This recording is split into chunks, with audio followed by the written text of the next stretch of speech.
어떻게 하면 조금 아이들이 더 집중할 수 있을까에 초점을 맞췄어요. 그러다 보니 좀 편안한 분위기였으면 좋겠다. 정말 아이가 잘 배워가려면 나보다 모르는 애를 가르쳐보면 확실하게 알아요. 아이한테 그것을 가르쳐보는 기회를 주면 되는 거예요. 그 기회를 우리가 주는 걸 하브루타 수업이라고 합니다. 그 한 아이를 키우기 위해선 온 마을이 다 들어가야 된다라는 말도 있잖아요. 온 마을이 키운다라고도 하잖아요. 근데 전 이 말을 믿어요. 현재 있는 아이들을 잘 키우려고 해요. 원장님께서 제가 알기로는 해커스 어학원 1타 강사 출신으로 또 유명하신데 어떻게 그렇게 영어 강사가 되셨어요? 제가 어릴 때부터 꿈이 선생님이었어요. 그리고 제 생각엔 제가 누군가한테 가르치는 거를 즐겼던 사람이에요. 그러면서 저는 영어를 굉장히 좋아했어요. 그래서 언제부터라고 물으신다면 정확히는 모르겠어요. 근데 저는 가르치는 게 좋았고 영어가 되게 좋았던 애예요. 그러면 영어 전공하셨어요? 그건 아니에요. 근데 저는 미국에서 유학을 했고 대학을 미국에서 나왔어요. 그리고 나오면서 영어를 되게 좋아했고 그리고 미국에서 졸업하고 나오면서 그냥 아르바이트처럼 했는데 그게 이렇게 인연이 되면서 강사 일을 맞아요. 처럼 했는데 근데 이게 너무 재밌더라고요. 하면서 저는 원래 아르바이트처럼 해야지 했는데 이게 천직인 걸 바로 발견했고 하면서 이렇게 즐거울 수 있을까? 근데 돈도 버네? 이래서 이쪽으로 바로 온 것 같아요. 어학원에서 영어 강사를 몇 년 하신 거예요? 해커스에선 13년 했어요. 그러니까 그전엔 초등부를 가르쳤고 그 다음엔 중등부를 가르쳤고 외고반을 가르쳤고 대학생을 가르쳐볼까 했는데 너무 재밌는 거예요. 그러면 그 13년 1타 강사를 왜 그만두셨는지 왜 그만뒀는지 궁금하더라고요. 제가 애기 엄마가 된 거예요. 그래서 그만두셨어요? 그래서 애기 엄마가 되면서 제 관심사가 완전 원래는 성인 영어만 재밌었어요. 대학생 가르치는 게 너무 재밌는 거예요.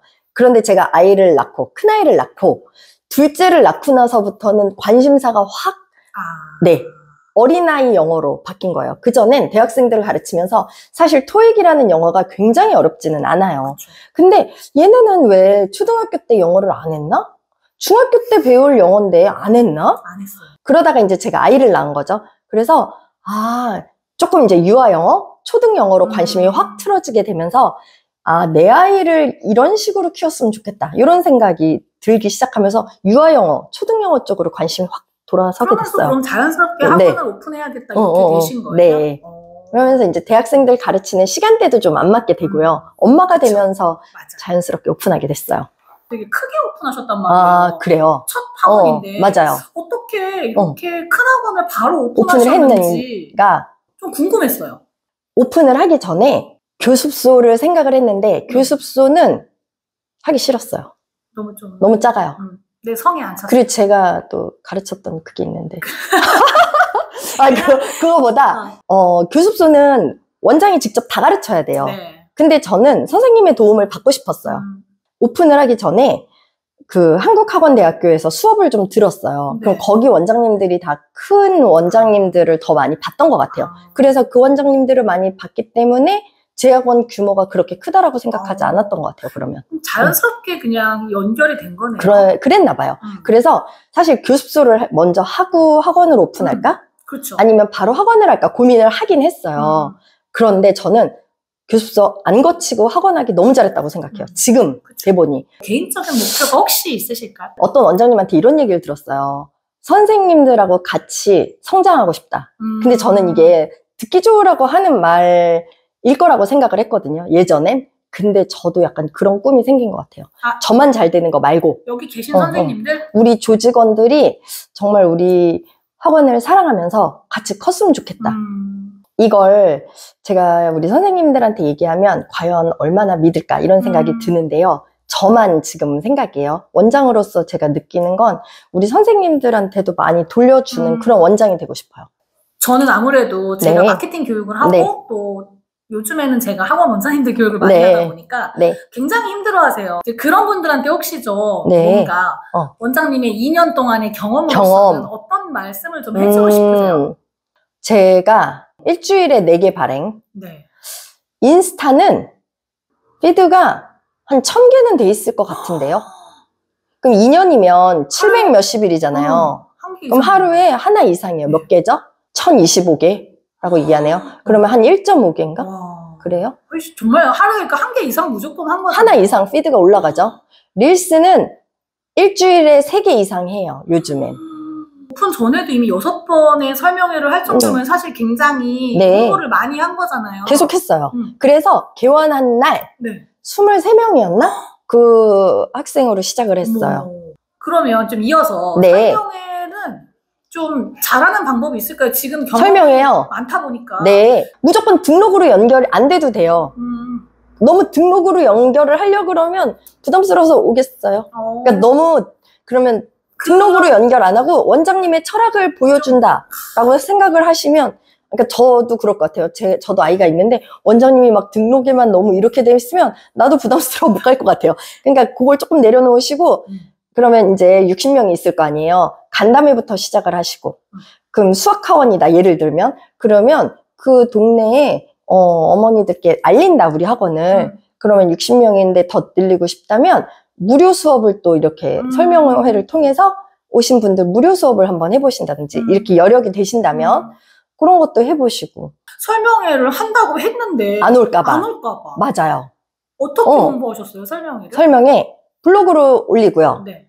인스타에도 올리고 인스타 광고도 올리고 당근 광고도 올리고 오늘 할 거예요. 저도 11월 20일, 21일에 설명회라니까 당근 광고도 돌리고 그동안에 레벨 테스트 온 부모님들께 문자, DB, 데이터베이스 돌리기도 하고요.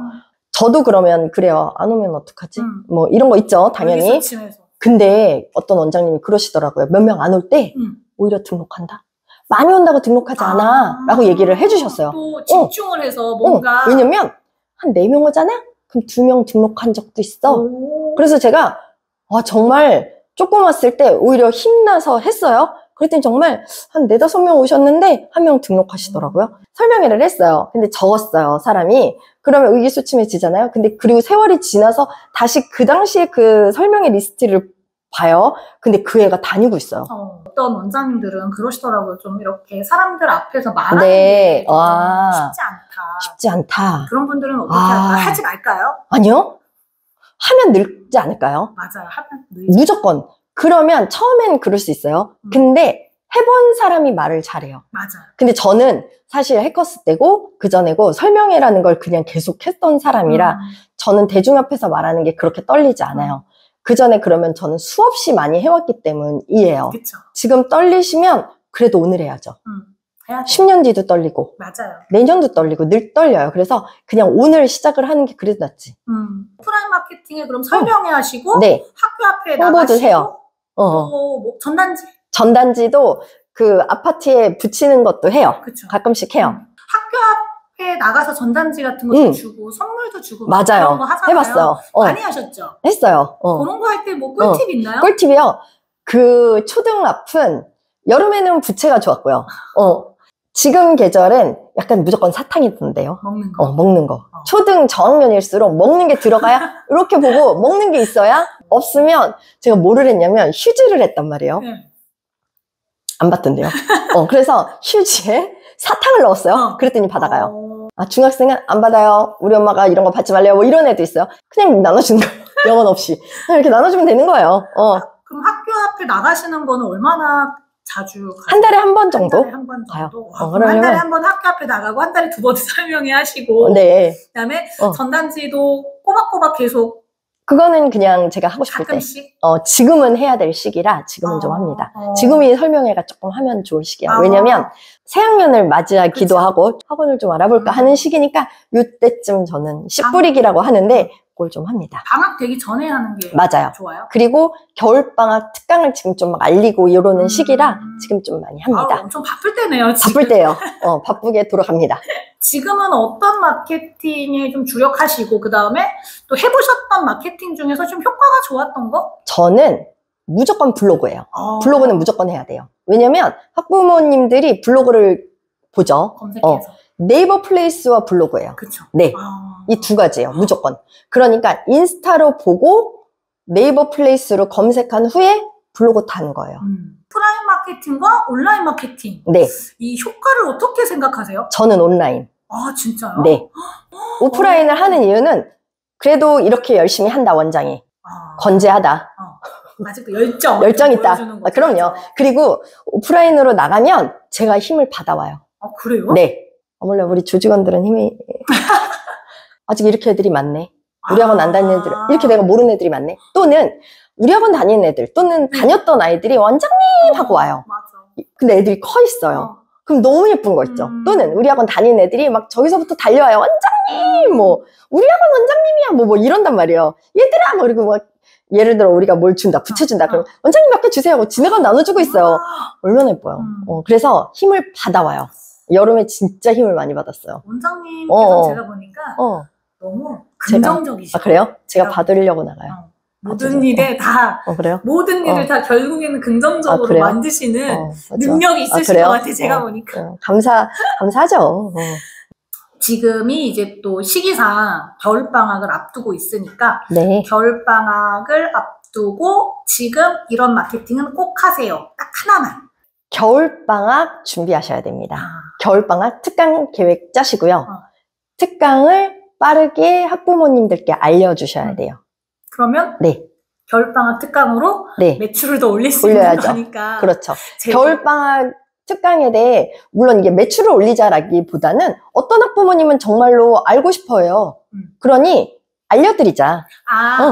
홍보를 하는 것도 방법에서 또 하나의 어떤 방법인 거네요. 그러면? 네, 누군가는 정말 알고 싶어 하니까 결정은 그분이 하시면 되고, 우리는 알려드리자. 이 좋은 원장님들의 이 좋은 프로그램을 많은 학부모님께 알려드리자. 그 방법 중에 하나가 설명회고 그 방법 중에 하나가 블로그고 우리 학원을 좀 경험해 볼 수 있는 맞아요. 기회가 될 수 있겠네요. 네, 맞아요. 원장님이 그렇게 열심히 하신다면 이렇게 좋은 프로그램이라면 알려드리자. 우리는 알려야 될 의무가 있습니다. 네, 그러면 저희 이렇게 오늘 원장님의 아주 진솔한 이야기를 잘 들어봤습니다. 이렇게 인사드리고 마무리할게요. 네, 감사합니다. 감사합니다.